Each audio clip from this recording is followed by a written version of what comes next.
नमस्कार, आपका स्वागत है हमारे आज के इस वीडियो में जहाँ पर हम देखने जा रहे हैं हमारे एमपी बोर्ड की कक्षा 9वीं की परीक्षा के पेपर को।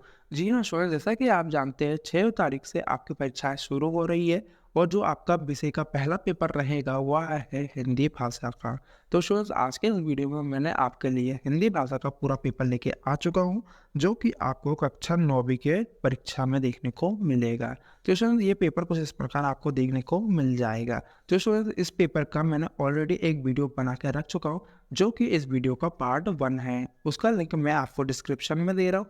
आप जाइए वो वीडियो इस वीडियो को देखने के बाद देख लीजिएगा। उसमें मैंने पूरे ऑब्जेक्टिव इस पेपर के आपको अच्छे से एक्सप्लेन कर रखे हैं और साथ में ही मैंने अच्छे से उसमें एक्सप्लेनेशन कर रखा हूँ। तो स्टूडेंट्स, इस वीडियो में हम ऑब्जेक्टिव को छोड़कर पूरे इसके प्रश्न देखेंगे और मैं आपको बताऊंगा कि वो प्रश्न कितने नंबर के आएंगे और उसे आपको कैसे सॉल्व करना है। तो स्टूडेंट्स, मैं आपको एक बात पहले ही क्लियर कर देना चाहता हूँ, जो एमपी बोर्ड है वो क्या करती है, हर बार आपके 4 सेट लाती है। तो ये जो मैंने आज इस वीडियो में आपके लिए पेपर लाया हूँ, जो पेपर मैं आपको बता रहा हूँ, इसमें से ही आपको चारों सेट में से आपके प्रश्न देखने को मिलेंगे। इस बात की मैं आपको गारंटी देता हूँ और इस वीडियो को देखने के बाद आपको 75 में से 75 अंक दिलाने से कोई नहीं रोक सकता, इस बात की मैं आपको गारंटी देता हूँ। इसलिए मैं बोलूँगा आपको ये वीडियो शुरू से लेकर अंत तक ये पूरा अच्छे से देखना है। तो स्टूडेंट, अगर आपने अभी तक इस वीडियो को लाइक नहीं किया है तो इस वीडियो को प्यार से लाइक कर दीजिए। आप चैनल में नए हैं तो चैनल को भी सब्सक्राइब कर दीजिए, ताकि आपको कक्षा 9वीं से रिलेटेड कोई भी वीडियो हमारे चैनल को द्वारा सबसे पहले मिल जाए। तो स्टूडेंट, चलिए इस वीडियो को शुरू करते हैं। तो कुछ इस प्रकार का आपका पेपर आपको देखने को मिल जाएगा। आप अपनी परीक्षा जब देंगे परीक्षा सेंटर में देख लीजिएगा। फिर यहाँ पर नीचे कुछ इस प्रकार का आपका पेपर देखने को मिल जाएगा। आखिरी में एक क्यूआर कोड देखने को मिल जाएगा, कुछ इस प्रकार आपका पेपर आएगा। तो स्टूडेंट्स, हम डायरेक्ट चलते हैं हमारे पेपर मतलब कि क्वेश्चन आंसर की तरफ। तो स्टूडेंट, हमने क्या करा है, हमारे पूरा ऑब्जेक्टिव पार्ट 1 में बता चुके हैं। इस प्रश्न में इस वीडियो में हम डायरेक्ट आप क्या करेंगे, प्रश्न 6 से क्वेश्चन देखेंगे और उनके आंसर मैं सारे आपको आखिरी में एक तरफ से दिखा दूंगा और समझा दूंगा। तो चलिए हम पहले पूरे प्रश्न देख लेते हैं। प्रश्न 6 है आपका, मानसरोवर से कवि का क्या आशय है। ये आपको कितने नंबर के लिए पूछा जाएगा, 2 नंबर के लिए स्टूडेंट्स। फिर उसी के अथवा में आपसे पूछ लिया जाएगा, क्या पूछा जाएगा, छायावाद की कोई 2 विशेषताएं लिखिए। तो आपको बता देना छायावाद की 2 विशेषताएं। फिर यहाँ पर प्रश्न 7 आ जाएगा आपका, भक्ति काल को स्वर्ण युग क्यों कहा जाता है। ये आपको बता देना, ये भी आपको 2 नंबर के लिए पूछा जाएगा। उसी के अथवा में आपसे पूछा जाएगा, छायावाद की 2 प्रमुख विशेषताएं लिखिए। ये क्या है, उसी के अथवा में आपसे पूछ लिया जाएगा। इनमें से कोई एक करना है आपको। तो मैं सबके आंसर अभी आपको दिखा दूंगा एक एक करके, बट आप भी पहले आप पूरे प्रश्न देख लीजिए, अच्छे से समझ लीजिए। प्रश्न 8 है, माखनलाल चतुर्वेदी के कला पक्ष की 2 विशेषताएं लिखिए। ये आपको कितने नंबर के लिए पूछा जाएगा, 2 नंबर के लिए पूछ लिया जाएगा। फिर चलिए इसी के आसपास में कौन सा आएगा प्रश्न, हम वो देख लेते हैं। तो स्टूडेंट, ये रहा आपका अथवा। अथवा में क्या पूछा जाएगा आपसे, सुमित्र नंदन पंत के भाव सुंदर की 2 विशेषताएं लिखिए। ये कितने मार्क्स के लिए पूछा जाएगा आपसे, 2 मार्क्स के लिए। फिर यहाँ पर देखिए प्रश्न 9 दिया है, लता ने बादल रूपी मेहमान को किस तरह देखा और क्यों। ये आपको क्या जाएगा, 2 नंबर के लिए पूछ लिया जाएगा। फिर यहाँ पर उसी के अथवा में आपसे पूछ लिया जाएगा, अरहर और सुनई के खेत कवि को कैसे दिखाई देते हैं।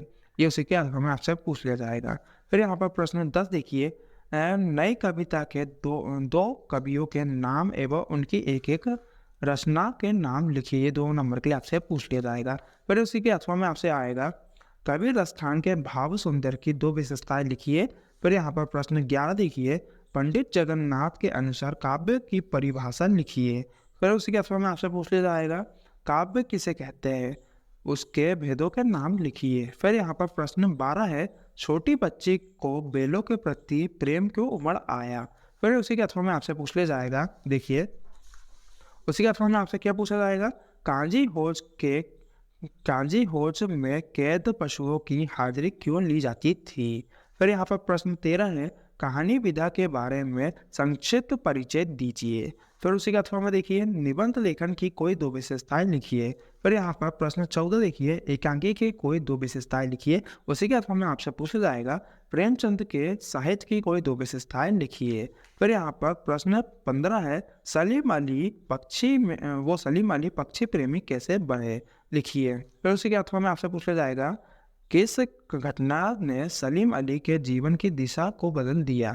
आपको बता देना, ये सब कितने मार्क्स के लिए आपसे पूछ जाएंगे, 200 अंक के लिए पूछे जाएंगे। फिर देखिए यहाँ पर प्रश्न 16 है, संधि की परिभाषा एवं प्रकार लिखिए। उसी के अथवा में आपसे पूछा जाएगा मुहावरे एवं लोकोक्तियों में अंतर लिखिए, या फिर हो जाएगा 2 प्रश्न के लिए पूछा जाएगा। फिर चलिए हम अपना अगला प्रश्न देखते हैं। तो यहाँ पर देखिए प्रश्न 17 है आपका, रेणु जी की मित्रता के नाम, रेणु जी की मित्रों के नाम लिखिए। ये भी आपसे 2 नंबर के लिए पूछ लिया जाएगा। उसी के अथवा में आपसे पूछ लिया जाएगा, क्या पूछा जाएगा देखिए, कोलंबर के पास जनसंपर्क की गाड़ी क्या ऐलान कर रही थी, ये आपको बता देना है। फिर यहाँ आपसे प्रश्न 18 है जो कि आपको 3 नंबर के लिए पूछ लिया जाएगा। प्रश्न 18 क्या दिया गया, निम्नलिखित काव्यांश का संदर्भ प्रसंग सहित भावार्थ लिखिए। यहाँ पर देखिए आपके और ये कुछ इस प्रकार के क्या आएंगे आपके क्या बोलते हैं काव्यांश आ जाएंगे। तो ये काव्यांश आप अच्छे से यहाँ पर देख लीजिए, नोट कर सकते हैं, आप चाहते हो स्क्रीनशॉट ले सकते हैं, या मैं आपको बता देता हूँ कि अगर आप ये पूरा पेपर डाउनलोड करना चाहते हैं तो आप सिंपली हमारी वेबसाइट में जाकर वहाँ से ये पूरा पेपर डाउनलोड कर सकते हैं, और वहाँ पर हमने इस सबका सोल्यूशन भी प्रोवाइड कर रखा है। आप जाइए हमारी वेबसाइट में आराम से देख सकते हैं, और मैं अभी आगे आपको इसका पूरा सोल्यूशन भी बताऊंगा। तो स्टूडेंट्स यहाँ पर प्रश्न 19 है, निम्नलिखित गद्यांश के संदर्भ प्रसंग सहित व्याख्यान लिखिए। ये भी आपको कितने नंबर के लिए पूछ लिया जाएगा, 3 नंबर के लिए पूछ लिया जाएगा। फिर देखिए यहाँ से प्रश्न 20 दिया गया है आपका, जल है तो कल है विषय पर एक अनुच्छेद लिखिए। ये 3 नंबर के लिए आपसे पूछ लिया जाएगा। उसी के अथवा में आपसे पूछ लिया जाएगा, अपने गांव या शहर पर एक अनुच्छेद लिखिए। ये भी आपसे 3 नंबर के लिए आ जाएगा। आप वो ऊपर वाला कर सकते हैं या फिर नीचे वाला कुछ भी कर सकते हैं। फिर यहाँ से प्रश्न 21 है, निम्नलिखित अपठित काव्यांश अथवा गद्यांश को पढ़कर नीचे लिखे प्रश्नों के उत्तर लिखिए। ये आपको 4 नंबर के लिए पूछ लिया जाएगा। चलिए हम इन्हें भी देख लेते हैं। तो स्टूडेंट्स कुछ इस प्रकार का आपका क्या जाएंगे, क्वेश्चंस आ जाएंगे। ये देख सकते हैं आप यहाँ पर पूरे ये आपके काव्यांश गद्यांश आ जाएंगे। तो इनके प्रश्न आपको यहाँ पर देखने को मिल जाएंगे। जैसे कि पहला प्रश्न है, उपयुक्त काव्यांश का शीर्षक लिखिए। फिर दूसरा रहेगा, कवि भारत माँ को क्या अर्पित करना चाहते हैं। फिर यहाँ पर देखिए, देश की धरती का हम पर क्या ऋण है, या पे क्या आंसर बता देना है। फिर यहाँ पर देखिए, तो स्टूडेंट्स यहाँ पर आपका दूसरा उसी का अथवा में आपसे पूछ लिया गया है। तो ये अथवा में इसको क्वेश्चन देख लेते हैं हम डायरेक्ट। उपयुक्त गद्यांश का संभावित शीर्षक चुनिए।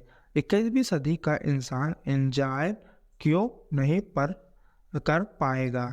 फिर यहाँ पर 3rd नंबर का आपका क्वेश्चन है, उपयुक्त गद्यांश का सारांश लिखिए। फिर उसी के प्रश्न 22 आ जाएगा आपका, क्या जाएगा आपका प्रश्न 22 देखिए।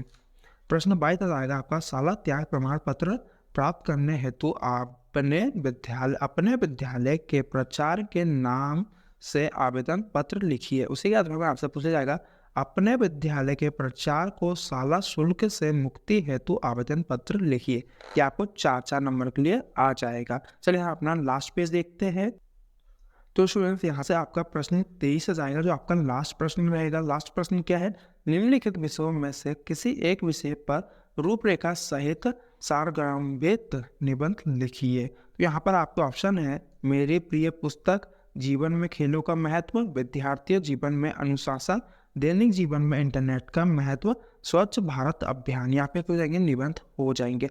इनमें से किसी एक विषय में आपको क्या करना है, रूपरेखा भी लिखना है, और उसके अथवा छोड़कर किसी और दूसरे विषय में आपको क्या लिखना है, निबंध लिख देना है। तो ये आपको कितने मार्क्स के लिए पूछा जाएगा, 4 नंबर के लिए पूछा जाएगा। और यहीं पर आपका क्या है, ये पूरा पेपर समाप्त होता है। मैं उम्मीद करता हूँ कि आपको ये हमारा वीडियो पसंद आया होगा। अगर आपको ये वीडियो पसंद आया तो इस वीडियो को लाइक ज़रूर कीजिएगा। आप चैनल में नए हैं, वीडियो हमारे पहली बार देख रहे हैं तो चैनल को सब्सक्राइब कर लीजिए, ताकि आपको ऐसे ही वीडियो हमारे चैनल द्वारा मिल सके। चलिए अब हमने जो बात रही थी इनके सोल्यूशन की, तो चलिए इनका दायरा मैं आपको सोल्यूशन दिखा देता हूँ। तो प्यारे छात्रों, जैसा कि आप यहाँ पर देख पा रहे होंगे, मैं उम्मीद करता हूँ कि यहाँ पर आप अच्छे से पूरे सोल्यूशन देख पा रहे होंगे इनके। मैं थोड़ा इनके लाइट बढ़ा देता हूँ, जहाँ पर आप अच्छे से क्या है पूरे सोल्यूशन देख पाएंगे। तो स्टूडेंट्स यहाँ पर आपको पूरे इनके सोल्यूशन यहाँ पर दिखाई दे रहे होंगे। आप अच्छे से इन सबके सोल्यूशन देख लीजिए। और मैंने जैसे कि आपको बताया हूँ, आपको सिंपली गूगल में जाके सर्च करना है studysource.online। वहाँ पर हमने इन सबके सोल्यूशन और पूरा PDF पेपर का अपलोड कर रखा। आप जाइए वहाँ से सबका सोल्यूशन डाउनलोड कर लीजिए। तो स्टूडेंट्स कुछ इस प्रकार आपको क्या सोल्यूशन देखने को मिलेगा। भक्ति काल के स्वर्ण युग को क्या कहा जाता है, ये सब सोल्यूशन आप यहाँ पर देख सकते हैं। इन सब के उत्तर आपको यहाँ पर दिखाई दे रहे हैं। आप चाहते हैं उनके स्क्रीनशॉट ले लीजिए, या आप सिंपली गूगल में जाइए, वहाँ पर सर्च कीजिए studysource.online। वहाँ पर हमने इन सब पे क्या कर रखे हैं, सोल्यूशन अपलोड कर रखे। आप वहाँ से ईज़िली इन सब के सॉल्यूशन क्या कर सकते हैं, डाउनलोड कर सकते हैं। तो स्टूडेंट्स ये कुछ इस प्रकार के आपको सॉल्यूशन देखने को मिल जाएँगे। ये यहाँ पर मैं जल्दी-जल्दी इनको क्या कर दे रहा हूँ, आपको दिखा देता हूँ। आप इनके स्क्रीनशॉट ले सकते हो तो ले लीजिए, बाकी इनके सॉल्यूशन आपको क्या है स्टडीसॉट.ऑनलाइन में मिल जाएँगे। और एक वीडियो मैं अलग से डालूँगा डिटेल में, अगर आप मुझे कमेंट करके बोलेंगे कि सर आप सॉल्यूशन के लिए एक अलग से वीडियो बनाएँगे, तो मैं एक वीडियो अलग से डालूँगा पूरा सॉल्यूशन एक्सप्लेन करते हुए। तो मुझे जल्दी से कमेंट करके बताइए कि आपको वो वीडियो चाहिए या नहीं। तो मैं मिलता हूँ आपसे किसी और वीडियो में।